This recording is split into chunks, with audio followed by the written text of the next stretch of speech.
Hello friends, welcome to spicy masala taste. இன்றைக்கி நம்ம வீடியோவில் என்ன பார்க்க போனால் ஹெல்த்தியான அல்வா தாங்க பார்க்க போகிறோம். இங்கே பாருங்கள் எவ்வளோ சூப்பராக நல்லா சாஃப்டாக வந்துருக்குதுன்னு. கடையில் வாங்கி கொடுக்காம வீட்லேயே ஹெல்த்தியாக அந்த மாதிரி செஞ்சு கொடுக்கலாங்க. இது எப்படி செய்யலான்னு பார்க்கலாம் வாங்க. ஒரு மிக்ஸி ஜார் எடுத்துருக்குங்க. 1 கப் அளவுக்கு ராகி மாவு எடுத்துக்கலாம். அதே கப்பில் 1.5 கப் அளவுக்கு தண்ணி சேர்த்துக்கலாங்க.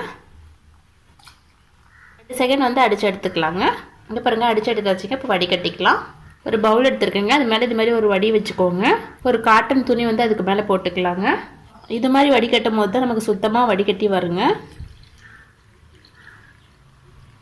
இந்த மாதிரி பால் வந்து நல்லா சுத்தமாக வடிகட்டி எடுத்துக்கலாங்க. இந்த மாதிரி கை வச்சு நல்லா புழிஞ்சு விட்டிங்கன்னா நல்லா சுத்தமாக வடிகட்டி வந்துடுங்க. இங்கே பாருங்கள் சுத்தமாக வடிகட்டி எடுத்தாச்சுங்க. இந்த மாவு வந்து நம்ம வேஸ்ட் பண்ண வேண்டாங்க. அடை மாதிரி கூட செஞ்சு சாப்பிட்டுக்கலாம். பால் வந்து ஒரு பக்கம் இருக்கட்டுங்க. ஸ்வீட் எப்படி செய்யலான்னு பார்க்கலாங்க. அடுப்பத்தில் பேன் வச்சுருக்கோங்க. நம்ம எந்த கப்பில் மாவு எடுத்தோமோ அதே கப்பில் 1 கப் அளவுக்கு வெல்லம் பொடிச்சு எடுத்துருக்கோங்க. அது சேர்த்துக்கலாம். 1/2 கப் அளவுக்கு மட்டும் தண்ணி சேர்த்துக்கலாங்க. வெல்லம் வந்து கரைஞ்சி வந்தால் மட்டும் போதுங்க. பாகுபதெல்லாம் எதுவும் தேவையில்லை.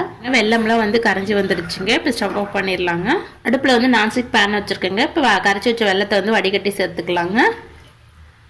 வெல்லம் நல்லா கொதிச்சு வரட்டுங்க. வெல்லம் வந்து கொதிச்சுட்டு நல்லா நிறைய வந்துருக்குதுங்க. இந்த ராகி மாவு வந்து பால் எடுத்து இல்லைங்களா, அது வந்து நல்லா கலந்து விட்டுட்டு சேர்த்துக்கலாங்க. ராகி மாவு பால் வந்து சேர்த்துட்டு நல்லா கலந்து விட்டதுக்கப்புறம் நம்ம வந்து 1 டேபிள் ஸ்பூன் அளவுக்கு கார்ன்ஃப்ளவர் மாவு எடுத்து கலக்கி வச்சுருக்கோங்க. அது சேர்த்துக்கலாம். கார்ன்ஃப்ளவர் மாவு சேர்த்தும் போது தாங்க நம்ம அல்வா பதத்துக்கு கிடைக்கும். அடுப்பு வந்து மிதமான தீயில் வச்சுட்டு கலந்து விட்டுக்கிட்டே இருக்கணுங்க. நம்ம கார்ன்ஃப்ளவர் மாவு சேர்த்துருக்கோம் இல்லைங்களா, அது வந்து நல்லா கட்டிப்பட்டு வரும். நல்லா கைவிடாமல் கலந்து விட்டுக்கலாங்க. இங்கே பாருங்கள் ஓரளவுக்கு நல்லா கெட்டியாகி இந்த பதத்துக்கு வந்துருக்குதுங்க. நல்லா சைனிங்காக இருக்குது. இப்போ 1 ஸ்பூன் அளவுக்கு நெய் சேர்த்துக்கலாங்க. ஒரு 4 ஸ்பூன் அளவுக்கு நெய்யோ அப்படின்னா ஆயிலோ சேர்த்துக்கோங்க. நல்லா திக்காகி பேனில் வந்து ஒட்டாமல் வரணுங்க. அது வந்து கரெக்டான பதம். இப்போ இந்த நெய் வந்து அப்சர்வ் பண்ணதுக்கப்புறம் இன்னும் 2 ஸ்பூன் அளவுக்கு நெய் சேர்த்துக்கலாங்க. சேர்த்துன நெய் வந்து நல்லா அப்சர்வ் பண்ணிடுச்சுங்க. நான் 2 ஸ்பூன் அளவுக்கு நெய்யும் 2 ஸ்பூன் ஆயிலும் சேர்த்துக்கிறேங்க. ஆயிலையும் நல்லா அப்சர்வ் பண்ணிட்டுங்க. அதுக்கப்புறம் இன்னும் 2 ஸ்பூன் அளவுக்கு சேர்த்துக்கலாம். இன்னொரு ஸ்பூன் அளவுக்கு சேர்த்துக்கலாங்க. நல்லா கலந்து விட்டுக்கலாங்க.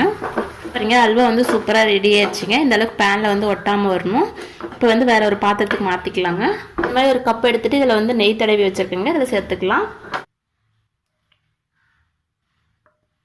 சமப்படுத்தி விட்டாச்சுங்க. இது கொஞ்சம் நேரம் ஆறி வரட்டுங்க. அதுக்கப்புறம் பீஸ் போட்டுக்கலாம்.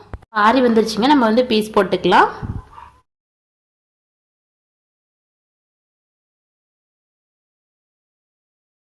பீஸ் போட்டாச்சுங்க. ஒரு பிளேட்டுக்கு மாற்றிக்கலாங்க. பாருங்கள் சூப்பரான ராகி அல்வா வந்து ரெடி ஆயிடுச்சுங்க. இதேமாதிரி நீங்களும் வீட்டில் டைப் பண்ணி பார்த்துட்டு உங்களுடைய ஃபீட்பேக் வந்து மறக்காமல் கமெண்ட் பண்ணுங்கள். எங்களோட சேனல் பிடிச்சிருந்தா சப்ஸ்கிரைப் பண்ணி பெல் ஐக்கானை கிளிக் பண்ணுங்கள். தேங்க்யூ. தேங்க்ஸ் ஃபார் வாட்சிங்.